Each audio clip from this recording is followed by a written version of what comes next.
Buenas noches, doctor. ¿Me logra escuchar? Buenas noches, sí le puedo escuchar. Doctor, listo. A ver.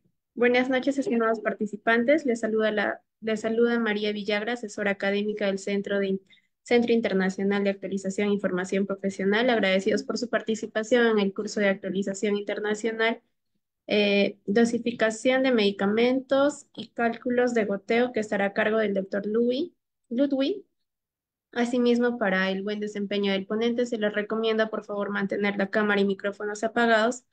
Y para las dudas y consultas, el doctor las estará absolviendo al final de la ponencia. Del mismo modo, si desean adquirir la clase grabada más material de estudio más la certificación, estaré dejando mi número en el chat del Zoom. Buenas noches, doctor Ludwig. Le doy paso a su ponencia. Muy buenas noches, muchas gracias por la invitación. Bueno, el día de hoy vamos a llevar a cabo lo que es la dosificación de medicamentos, así como también lo que es el cálculo de goteo.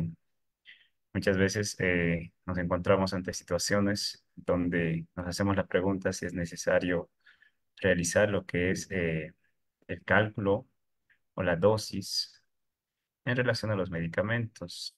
Posterior a eso, tenemos que tomar una decisión y realizar lo que es un adecuado registro y posterior cálculo de esto. Muy bien, por favor, me confirman si se puede visualizar la presentación.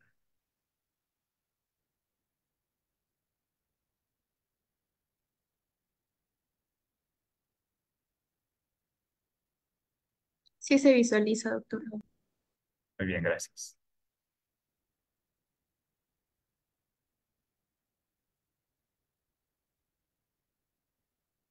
Muy bien, vamos a llevar a cabo lo que es la clasificación del medicamento según su mecanismo de acción. Posteriormente vamos a ver las vías de administración, formas farmacéuticas. Luego nos adentramos en lo que es el cálculo de la dosificación, cálculo de goteo.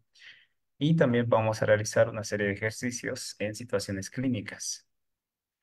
Empecemos entonces con lo que es la clasificación de medicamentos. Bueno, acá les dejo lo que es un cuadrito acerca de lo que es la división o la clasificación, que esto va a variar mucho, depende de la literatura, la bibliografía que revisemos. Acá les dejo el cuadro, por ejemplo, de medicamentos de venta libre y los dividimos en grupos del 1 al 6 en números romanos, siendo estos pertenecientes a los más, decirlo así, a un grupo que genera un mismo efecto terapéutico en común.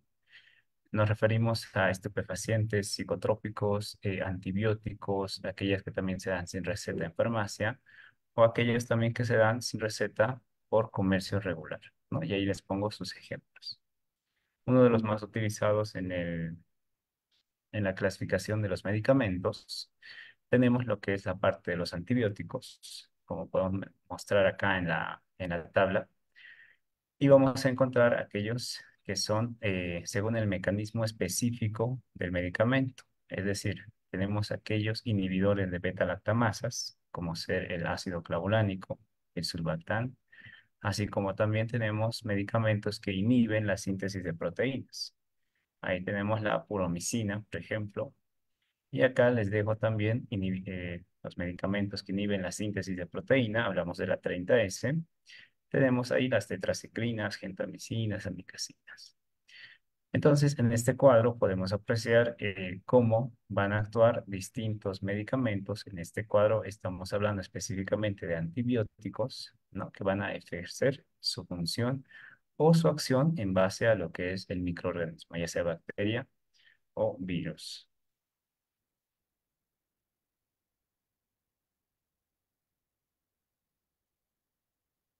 Muy bien, continuando entonces, para no alargar más acerca de la clasificación, veamos la importancia que tiene el tema. Como les venía indicando, la dosis es esencial al momento de administrar el medicamento. Si la dosis es insuficiente, no vamos a llegar a ese efecto terapéutico, al efecto del fármaco como tal. Y en caso de que pase lo contrario, es decir, exista una excesiva cantidad del medicamento, puede ocurrir un daño hacia la salud, provocando una intoxicación, una sobredosis o incluso puede causar alteraciones que pueden conllevar a la muerte. Es por eso que aquí radica la importancia de conocer la dosificación y el cálculo en el momento de la administración del medicamento. El objetivo al momento de realizar la dosificación, ¿no? La intención es provocar reacciones, pero que sean terapéuticas, es decir, que ayuden a la recuperación del paciente en el caso del organismo. Tienen que coadyuvar en el tratamiento, ¿no? Que se le impone al paciente y así poder proporcionar con oportunidad y eficiencia los medicamentos. tenemos ciertos principios que se rigen en lo que corresponde a la dosificación. Primero, mantener en equilibrio sus funciones fisiológicas. Luego, ayudar al paciente al retorno a su vida fuera del hospital, es decir, a la reinserción. Dentro de los principios éticos que tenemos en la dosificación, tenemos la beneficencia, justicia y no maleficencia. Y en relación al principio técnico, no encontramos ninguno. Entonces, como ustedes saben, tenemos diferentes vías de administración, como ser la vía enteral, que esto nos indica que se va a dar a través de lo que es el sistema digestivo, ¿no? Es decir, la absorción del medicamento se va a dar por una de estas partes, ya sea a nivel oral, ya sea a nivel sublingual o rectal. A eso nos referimos con vía enteral.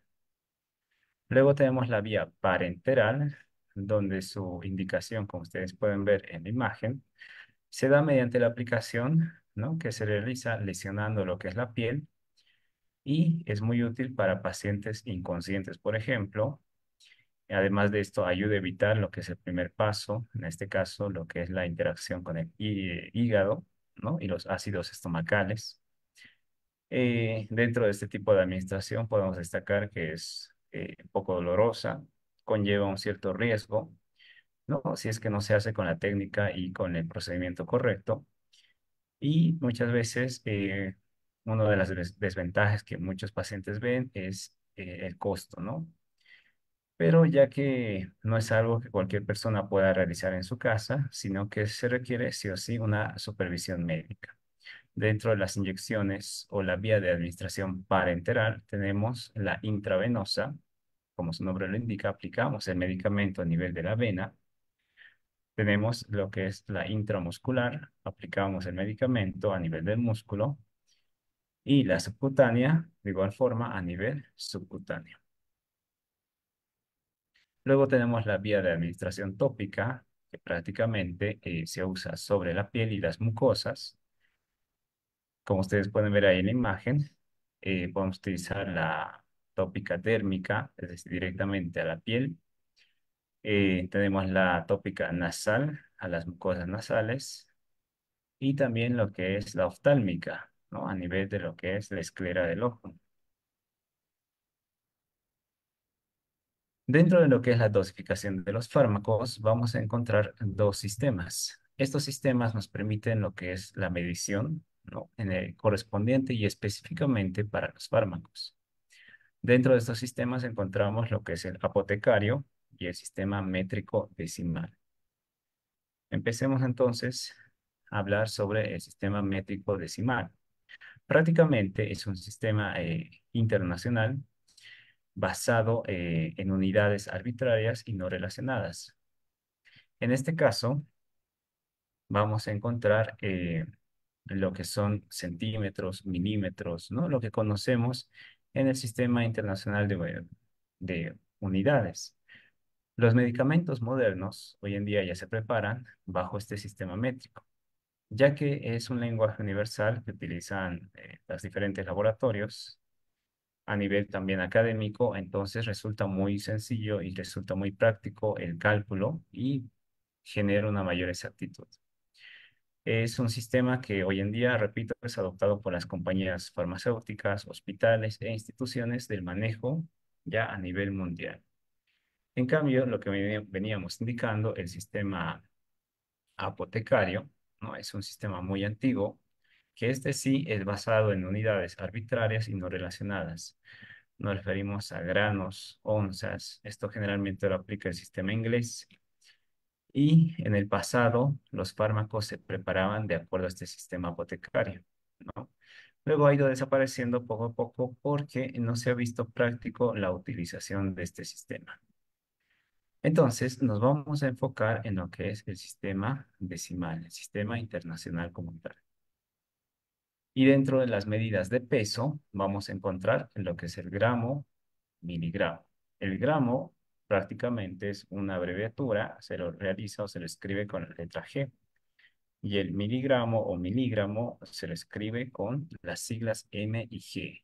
Estos hay que destacar que tienen que ser descritos de forma minúscula.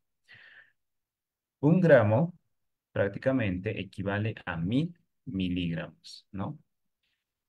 Eso, por favor, tenerlo en cuenta. Un gramo es igual a 1000 miligramos. Entonces, para medir pesos pequeños, como son los medicamentos, ¿no? Se utilizan fundamentalmente estas dos medidas, el gramo y el miligramo.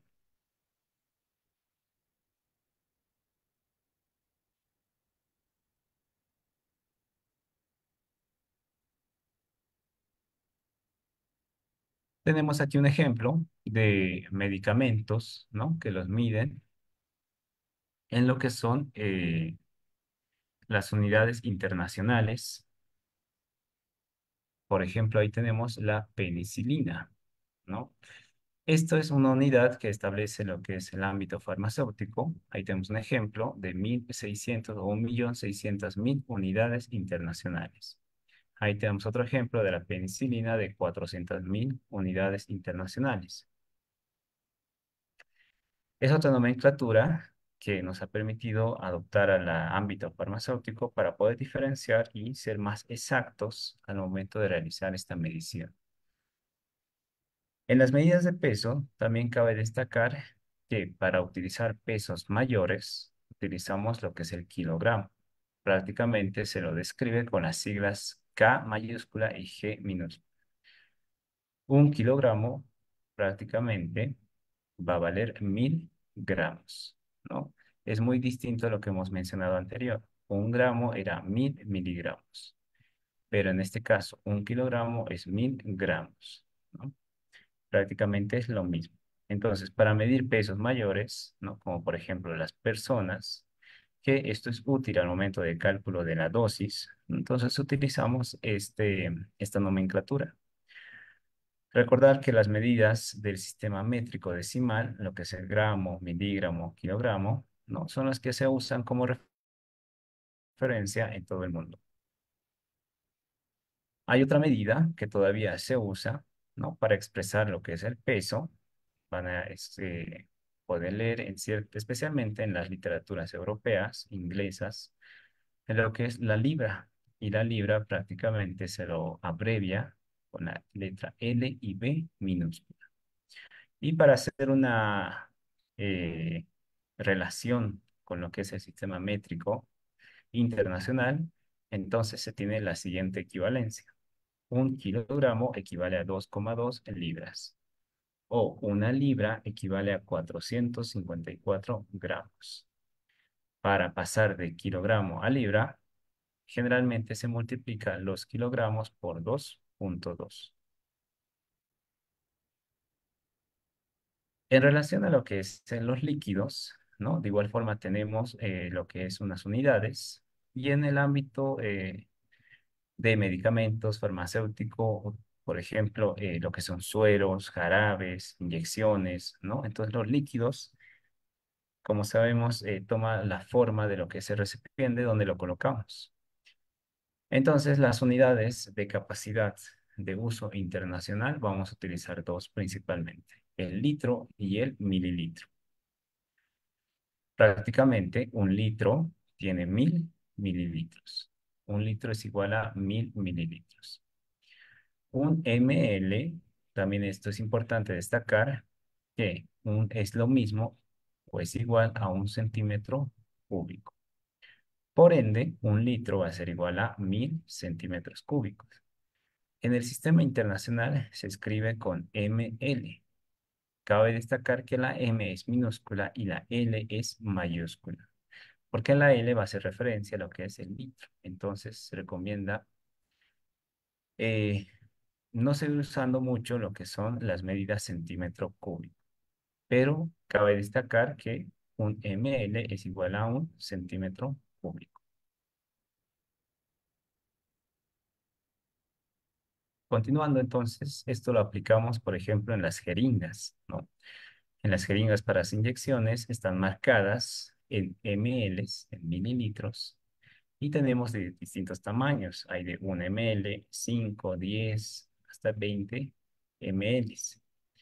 Recuerden que acá en la jeringa, en lo que es el cuerpo, presentamos lo que es esta nomenclatura, ¿no? Que prácticamente son líneas paralelas entre sí que van a indicar, que van a graduar lo que es esta capacidad que tiene la jeringa. Algunos medicamentos, ¿no? Como indicábamos, los jarabes, muchas veces se recetan por cucharas o cucharaditas, pero siempre es mejor usar los mls y también hacer la equivalencia, ¿no? Una cucharadita significa 5 ml y una cucharada significa 15 ml. Eso es lo comúnmente usado. Pero muchas veces estas mediciones de cucharadita, cucharada, ¿no? En la sociedad muchas veces son muy imprecisas, porque esto va a depender mucho del tamaño de la cuchara o de la cucharadita.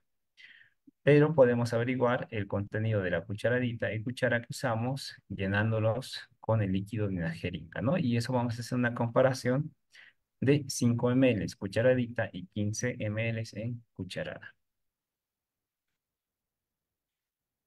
Muy bien, dicho esto entonces, viendo lo que son las unidades de peso, las unidades de líquido, vamos a lo que es el cálculo y la dilución. En este punto, bueno, me interesa que puedan realizar de forma exacta y precisa, ¿no? Lo que es la dilución del fármaco prescrito, ya con la técnica establecida. Y así con esto también poder obtener la dosis exacta, ya sea en gramos, miligramos e incluso microgramos. Y también obtener lo que es la acción farmacológica selectiva y efectiva mediante lo que es la disolución. Y obviamente evitar lesión tisular en los vasos periféricos.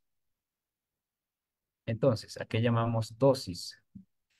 Dosis prácticamente es la cantidad de medicamento que se va a administrar, ¿no? Al paciente.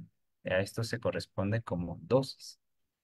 Entonces, esta dosis se refiere exclusivamente a la cantidad de principio activo. Ustedes cuando ven un medicamento han debido notar que muchas veces incluye el nombre de esto e incluye lo que es el principio activo. Y dilución de medicamento no es más que el procedimiento mediante el cual se obtienen concentraciones y dosis requeridas de medicamentos a través de fórmulas matemáticas. Muchas veces en el medicamento, ¿no? Como llega, por ejemplo, 1 gramo y nuestro paciente requiere 500 miligramos. Por ende, entonces tenemos que hacer un cálculo para poder realizar una concentración y una dosis requerida, ¿no? Prescrita, para que podamos llegar y obtener ese objetivo que es prácticamente el efecto terapéutico. Entonces, para realizar lo que es el cálculo, vamos a hacer una serie de pasos. Primero vamos con el medicamento indicado. Luego, la tarjeta de medicación prescrita, es decir, la receta. Nos colocamos los guantes, ¿no? Si es necesario para la manipulación del medicamento, la jeringa que vamos a utilizar y lo que son la dosis como tal. También lo que es el registro, el vaso con agua en caso de ser necesario, mortero en caso de ser necesario, ligadura y torundas para su administración. Hay que recalcar la regla de oro que se establece como los 5 correctos. Cuando ustedes están frente a un paciente y van a administrar un medicamento, por favor, siempre tener en cuenta lo siguiente. Uno, que el medicamento que ustedes van a colocar tiene que coincidir con la receta. Es decir, tiene que ser el medicamento correcto. Y este medicamento tiene que ser con el nombre, la concentración, así como también en lo que es en la dosis que se va a administrar al paciente. Dos, la administración del medicamento al paciente correcto debe ser igual, es decir, la medicación tiene que ser el medicamento correcto al paciente correcto, es decir, al paciente que lo necesita. Tres, la dosis correcta. Siempre verificar, por favor, esta situación, ya que muchas veces obviamos o por X razón no lo realizamos de forma correcta. Cuatro, administrar el medicamento por la vía correcta. Y esto debe estar todo descrito en lo que es la receta médica, ¿no? En la prescripción. Y también administrar el medicamento a la hora correcta. Por favor, tomar en cuenta estos cinco o la regla de oro o cinco correctos. Medicamento correcto, paciente correcto, vía correcta, dosis correcta. Y de esta forma van a asegurar que el paciente pueda recibir lo que es eh, el medicamento, ¿no? Es decir, comprobar siempre que el nombre del medicamento que van a preparar, identificar lo que es el medicamento, así como también verificar su fecha de caducidad. Si existe alguna duda, ¿no? O no está bien escrito en la receta, tenemos ahí en la misma receta el número telefónico, la dirección, para poder consultar, ¿no? Y en caso de que el medicamento no se encuentre correctamente identificado, se debe desechar. Y al momento de administrar al paciente correcto, se recomienda siempre verificar la identidad del paciente. Y al momento de administrar la dosis, siempre, por favor, que sea la misma en base a la receta.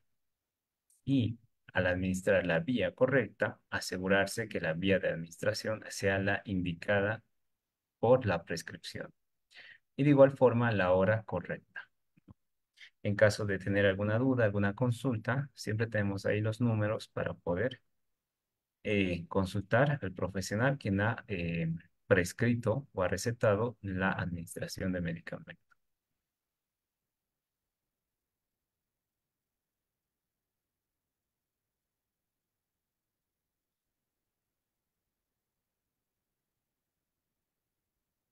Muy bien, entonces continuando, vamos con lo que es el registro del paciente, registro correcto, ¿no? Indicando también la fecha, hora y el profesional quien ha realizado este procedimiento. De igual forma, se debe administrar o registrar, mejor dicho, todos los medicamentos, ¿no? Que han sido administrados como tal en la fecha y hora establecida. Cuando ustedes administran un medicamento, también es necesario informar al paciente sobre los medicamentos que está recibiendo. Comprobar también que el paciente no toma ningún medicamento ajeno al prescrito. Muchas veces el paciente llega indicando que ya había consumido uno parecido, ¿no? Que ya se había administrado. Y además, investigar, nunca olvidarse la pregunta de que si el paciente es o no alérgico, ¿verdad? A una de estas concentraciones, a uno de estos principios activos que pueda tener el medicamento. Y no olvidarse el lavado de manos antes de preparar y administrar lo que es el medicamento. Y en relación a la dosis diaria, ¿no? Indica la cantidad de medicamento que se va a dar en 24 horas o un día. Por ejemplo, 2 gramos de ampicilina al día. Entonces, esto nos establece que va a ser cada día por un lapso de 24 horas. Y la dosis por toma nos indica la cantidad de medicamento a dar cada vez que se administra. Por ejemplo, ampicilina de 500 miligramos o, que vendría siendo lo mismo, 0,5 gramos cada 6 horas, 4 veces al día, ¿no? En este caso nos establece una dosis por toma. Acá les dejo lo que es un cuadrito que nos puede ayudar a orientarnos acerca de la hora de administración. Si nosotros vemos en la orden médica que viene descrito C/24, significa cada, o la hora de administración debe ser a las 12, es decir, a mediodía generalmente. Una sola toma al día, ¿no? Cada 24 horas. Si vemos que es cada 12, entonces se recomienda 6 y 12, ¿no? 6 de la mañana, 12 del mediodía. De igual forma, si es cada 8, si es cada 6, si es cada 2 o si es cada hora, o si es con el alimento, entonces en base a estas horas.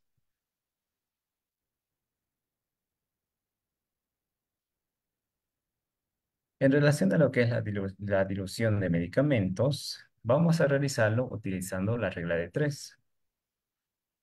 La regla de 3 prácticamente es un procedimiento que nos permite obtener la dosificación indicada de forma más exacta. Ejemplo, tenemos una ámpula de gentamicina de 80 miligramos, ¿ya? Con diluyente de 2 o en 2 ml. La indicación que nos establece es 20 miligramos de gentamicina cada 8 horas. Entonces, ¿qué vamos a hacer? Primero anotamos la dosis del medicamento en su presentación original. Lo vamos a colocar 80 mg, que es su presentación del medicamento, 80 miligramos, y un guión 2 ml. Posterior a esto, vamos a anotar lo que es en la parte inferior la dosis del medicamento indicado. En este caso, en la receta nos establece que tenemos que dar 20 miligramos, teniendo cuidado de colocar siempre en la misma unidad, ¿no? Que en este caso es miligramos. Y lo vamos a colocar debajo de la presentación, es decir, los 80. Traten de anotar siempre de manera que se queden alineados, ¿no? Los conceptos tantos de miligramos con miligramos, mililitros con mililitros. Muy bien. Y en el otro extremo colocamos una X, que en este caso va a ser nuestra incógnita a despejar. Y en este caso corresponde a los mililitros que vamos a aplicar. Entonces, ¿qué hacemos? Vamos a multiplicar la cantidad colocada en el extremo inferior izquierdo, en este caso, que son los 20 miligramos, y vamos a multiplicarlo por el extremo superior derecho, que en este caso es 2 ml. Y el resultado nos va a dar 40. Este resultado, que nos ha dado 40, lo vamos a dividir entre la cantidad anotada en el extremo superior izquierdo, que en este caso es 80. Entonces hacemos como una especie de eh, Z, ¿no? 20 por 2, 40. Y vamos a dividir 40 entre 80. Y la cantidad obtenida va a ser prácticamente nuestra incógnita, que en este caso va a ser 0,5 ml. Entonces, en esta situación, en este paciente, la administración va a ser de 0,5 ml o medio mililitro de gentamicina diluida, que esta va a ser equivalente a 20 miligramos de gentamicina. Eso nos va a ayudar a obtener lo que es nuestra incógnita, ¿no? Para poder dosificar de manera correcta. Si en caso tenemos que realizar la conversión de las dosis, ¿no? Tenemos esta tablita que nos va a poder permitir en lo que es la conversión de la dosis, como tenemos a continuación. Es decir, para convertir gramos a miligramos, simplemente multiplicamos los gramos por 1000, como se establece ahí en la tablita. Para convertir miligramos a gramos, vamos a hacer lo contrario. Dividimos los miligramos entre 1000, porque 1000 miligramos equivale a un gramo. Y para convertir litros a mililitros, entonces multiplicamos por 1000. Y para convertir mililitros a litros, hacemos lo contrario y vamos a dividir entre 1000. ¿Qué quiere decir? Recordar siempre que el gramo es superior al miligramo. El litro es superior al mililitro.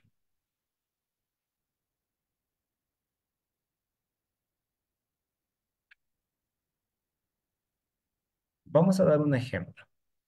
Tenemos un frasco de ampicilina ya inyectable de 1 gramo. En este caso, lo disolvemos en 4 ml de agua destilada y tenemos que inyectar 250 miligramos. ¿Ya? Y la pregunta es, ¿cuántos ml vamos a inyectar? Entonces aquí, por favor, concéntrense, veamos. Ampicilina inyectable de 1 gramo.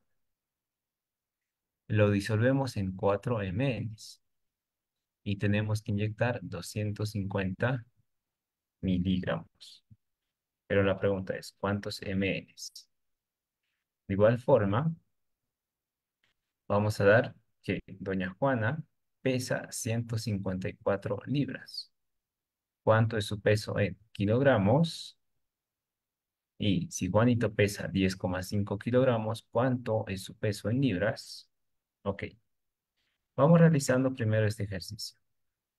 Hemos dicho que el peso o las unidades de peso, cuando es mayor, utilizamos la nomenclatura de kilogramos. Y cuando hablamos de libras, hemos indicado que un kilogramo prácticamente equivale a 2,2 libras.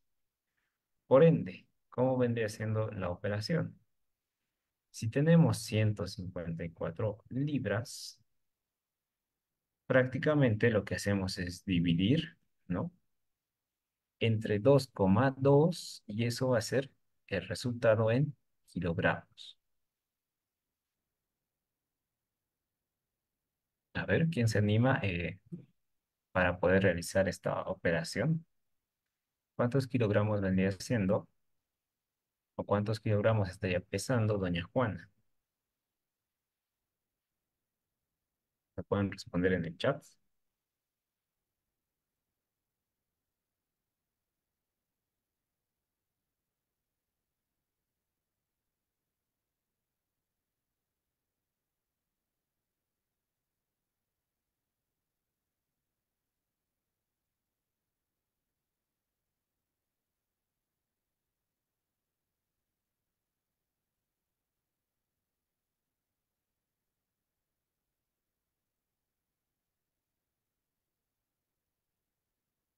Muy bien, prácticamente es 70 kilogramos.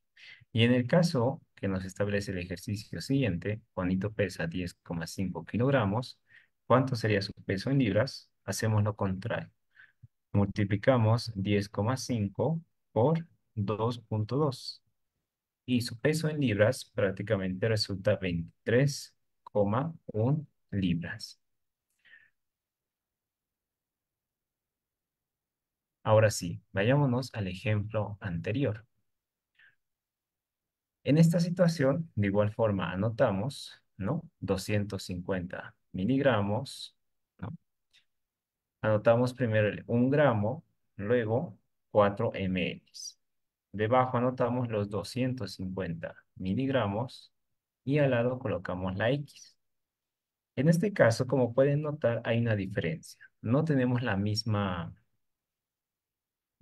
lo que es la misma unidad, gramo con miligramo, entonces hay que convertir. Hemos dicho que 1 gramo equivale a 1000 miligramos. Entonces colocamos 1000 miligramos y guión al lado colocamos 4 ml.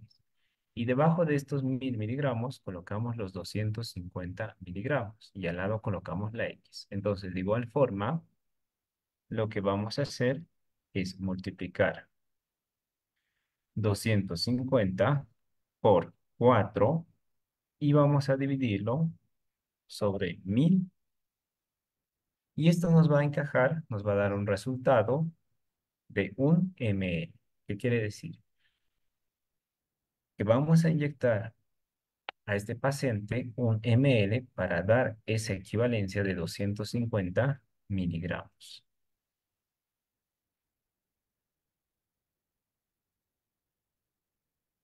Aquí, por ejemplo, tenemos otro ejercicio. Marcelo tiene indicado 350 miligramos de cloxacilina cada 6 horas.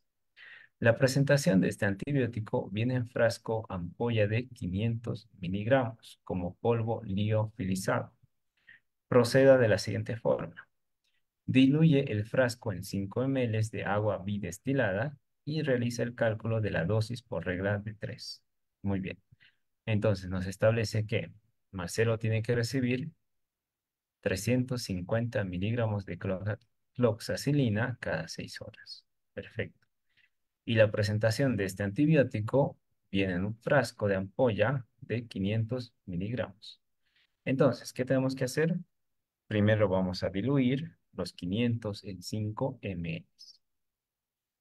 De igual forma, nos anotamos 500 miligramos, guión, colocamos al lado, 5 ml, Y debajo de estos 500 colocamos los 350 miligramos.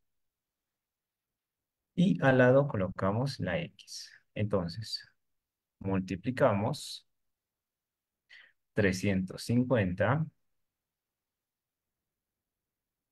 por 5 y lo dividimos entre 500.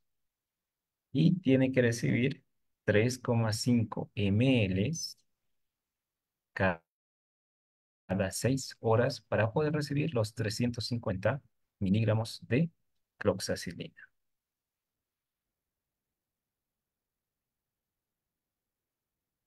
Muy bien, dicho esto, entonces, hay que tomar siempre en cuenta las siguientes consideraciones, ¿no? Cuando ustedes administran un medicamento y hagan el cálculo, siempre hay que leer el instructivo, ¿no? Anexo para la preparación del fármaco, porque esto puede tener ciertas consideraciones, ciertas recomendaciones o ciertas precauciones acerca del uso. Muchas veces hay fármacos que pierden su eficacia, que pierden el principio activo debido a exposición, por ejemplo, con la luz o a ciertas temperaturas. Por ende, hay que observar si existen cambios físicos al hacer la dilución. Me refiero al color, aspecto y consistencia. Y preparar solo los medicamentos que se van a administrar. Jamás mezclar así por así otros medicamentos, sino siempre bajo la receta. Se tiene que tratar de evitar interrupciones durante la preparación de fármacos. Una vez abierto, ya se debe preparar, no hay que esperar. No hacer diluciones de dos o más medicamentos que puedan antagonizar, es decir, que puedan perjudicarse entre sí, o lo contrario, puedan potenciarse entre sí. Realizar siempre la dilución del medicamento en la unidad del paciente. Entonces, hay que tomar en cuenta que un medicamento, ¿no? Para que actúe de manera eficaz sobre el cuerpo, es necesario siempre administrarlo en la cantidad exacta, en la cantidad suficiente para poder conseguir ese efecto terapéutico. Una cantidad excesiva, repito, puede producir efecto tóxico. Por lo tanto, decidir y aplicar la dosis adecuada de un medicamento va a ser una tarea fundamental. Y así también muchos medicamentos requieren un cálculo muy preciso de su dosis. Esto se aplica principalmente en terapia intensiva, en los hospitales, ¿no? De segundo o tercer nivel. Y para lo que es los medicamentos básicos, ¿no? Que podemos usar a nivel primario, en general es suficiente entender bien las tablas de dosis según el peso o la edad. Pero sí necesitamos manejar bien ciertos cálculos de matemáticas para poder interpretar correctamente los datos del medicamento, ¿no? Es decir, cómo administrarlo, cuánto hay que despachar, el tratamiento completo y controlar este efecto terapéutico.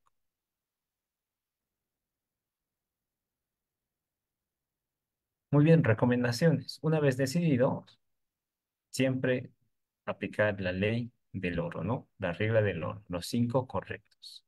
Si la persona necesita realmente el medicamento y si no tiene contraindicación al medicamento.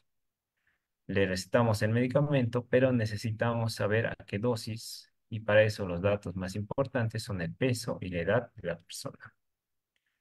Siempre hay que fijarse en el medicamento lo siguiente. Tenemos aquí lo que es el nombre comercial, que sí o sí en el medicamento tiene que venir acompañado con lo que es el nombre genérico o principio activo, que en este caso es acetaminofén, su concentración, ¿no? La cantidad de unidades que contiene el envase. Así también en la vía de administración,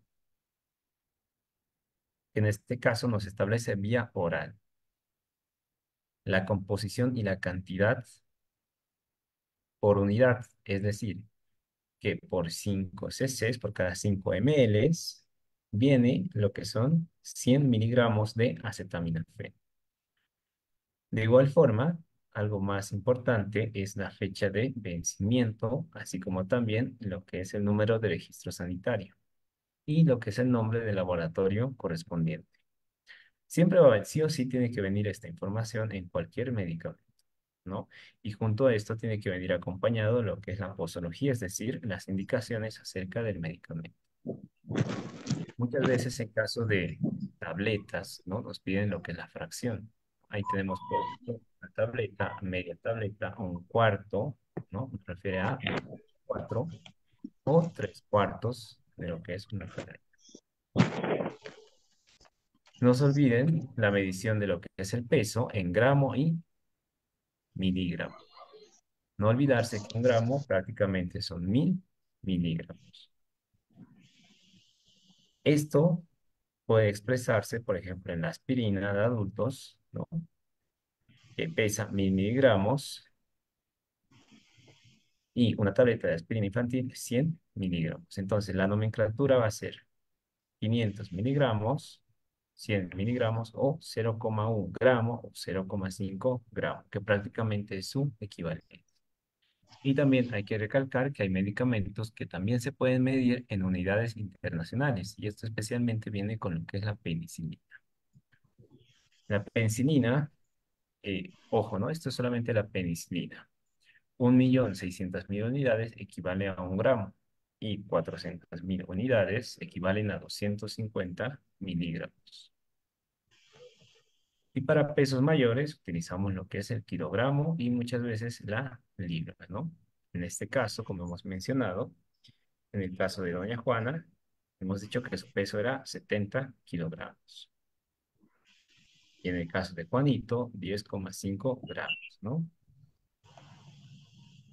Recalcar también que hay situaciones donde nos pueden llevar a cabo las libras, pero no se asusten, un kilogramo equivale prácticamente a 2,2 libras. Y en el ejercicio que hemos mencionado, indicábamos, ¿no? Juanito tiene un peso de 10,5 kilogramos y si queremos convertir a libras, simplemente multiplicamos por su tabla de conversión. 1 kilogramo es igual a 2,2 libras. Entonces, prácticamente 10,5 por 2,2 son 23,1 libras. Y en el caso de doña Juana, que veníamos indicando que era 154 libras, hacemos lo contrario. Dividimos entre 2,2 y nos sale 70 kilogramos. Y en el caso de líquidos, no olvidarse la utilización del litro y mililitro. Y en la nomenclatura, el litro generalmente lo escribimos con la letra mayúscula. Eso se utiliza en el sistema internacional. Y también recalcar que hay unidades como ser el centímetro cúbico, que se recomienda no seguir usando mucho porque existe una nomenclatura que en este caso es el mililitro, pero cabe destacar que un ml, un mililitro, equivale a un centímetro cúbico, un cc. El centímetro cúbico lo podemos escribir de la siguiente forma, un cm minúscula acompañado de un 3. O también se puede describir con un cc, ambos minúsculas. Por ejemplo, un suero fisiológico de 1000 ml o un litro o una solución de salina de 500 ml o 500 cc. Y esto lo aplicamos especialmente en las jeringas, ¿no? Que muchas veces vienen de distintos, puede venir de 1 ml, 5 o 10 ml. Recalcar que las de 1 ml se usa para administrar cantidades pequeñas. Y en el caso de la adrenalina, ¿no? O insulina, muchas veces aplicamos jeringas muy, muy pequeñas. Y también rescatar o recalcar que también existen cucharadita y cucharada. Cucharadita 5 ml, cucharada 15 ml.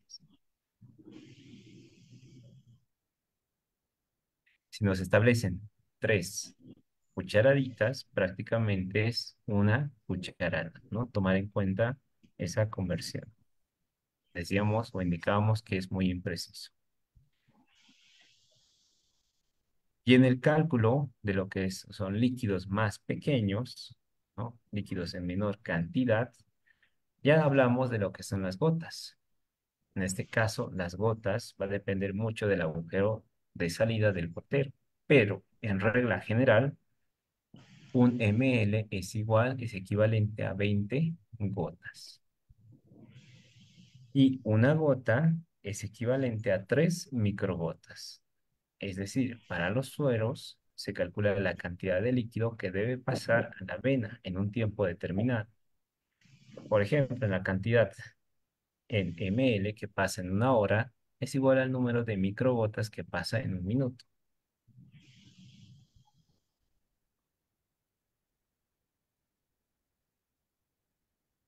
Y también cabe destacar que muchos medicamentos, ¿no? Importados especialmente, encontramos cierta nomenclatura que hace referencia a onza o a galón. Una onza es equivalente a 30 ml y un galón es equivalente a 3,8 litros. Prácticamente un litro es un poco menos que un cuarto de galón, ¿no?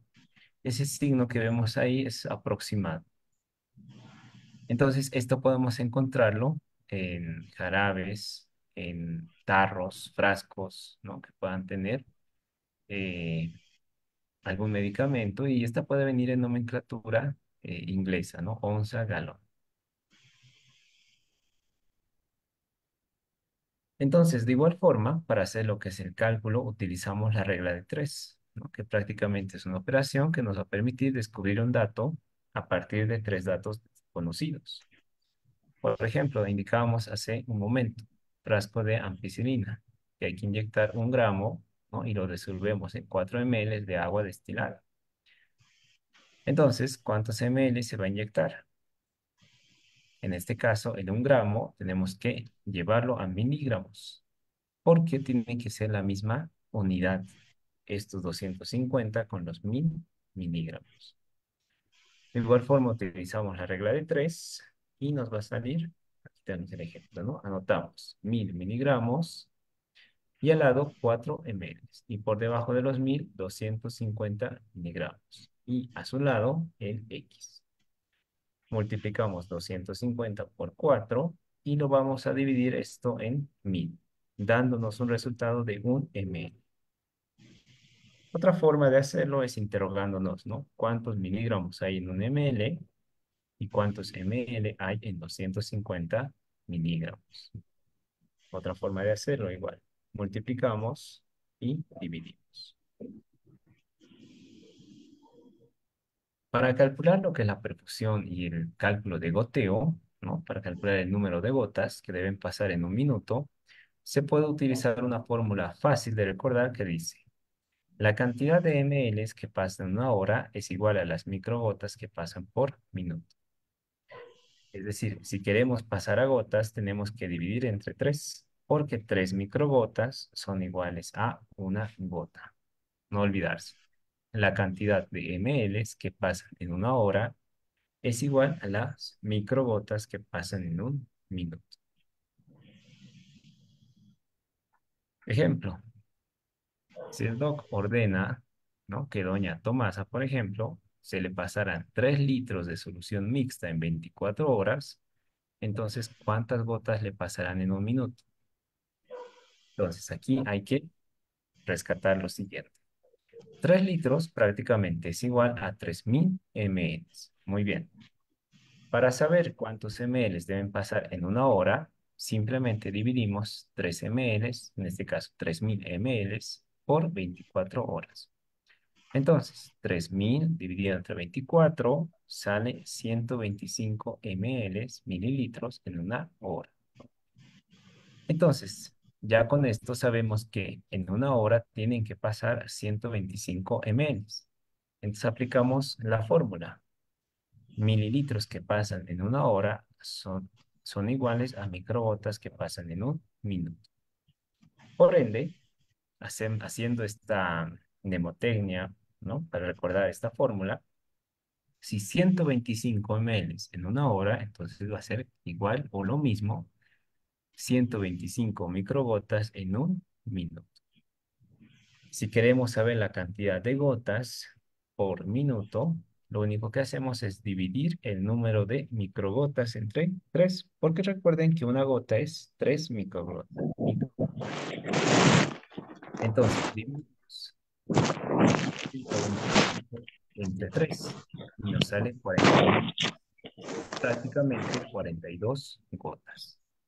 Por ende, tienen que pasar 42 gotas por minuto.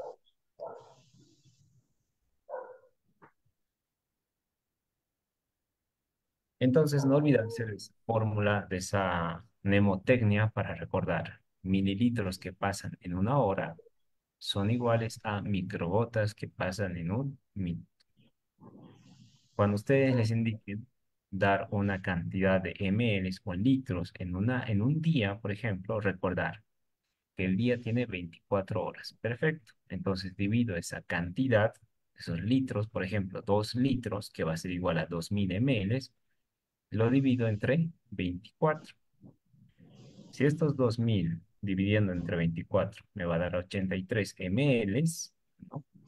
Entonces yo recuerdo 83 ml, que son mililitros, que pasan en una hora, son iguales a microgotas que pasan en un minuto. Entonces, por ende, 83 microgotas van a pasar en un minuto. Pero si yo quiero saber de microgotas a gotas, simplemente lo que hago es dividir el 83 entre 3 y me sale 27,7, prácticamente 28 gotas por minuto.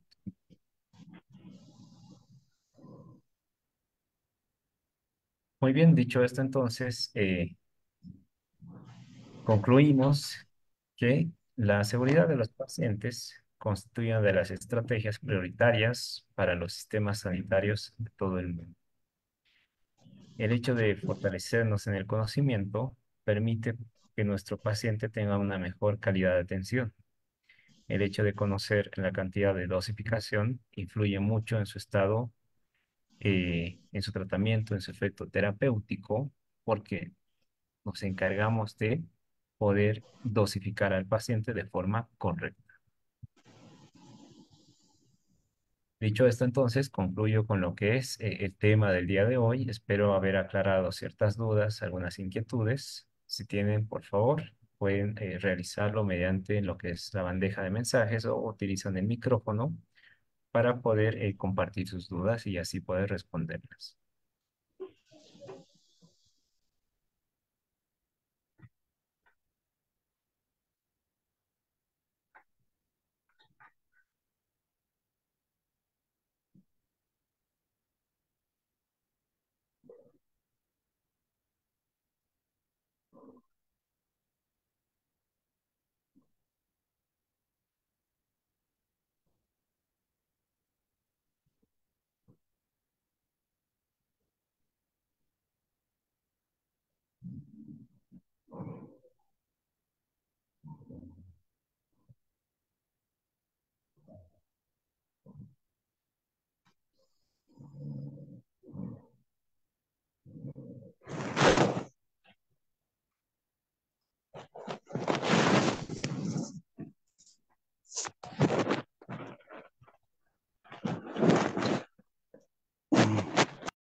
Creo que no hay ninguna duda. Si desean el material, la clase grabada, así como también un material extra, lo pueden solicitar en los números que aparecen ahí en la presentación y se puedan comunicar con lo que es la parte administrativa. Conmigo hasta aquí. Que tengan una excelente noche. Nos reencontramos en otra oportunidad. Un saludo acá desde La Paz, Bolivia. Buenas noches.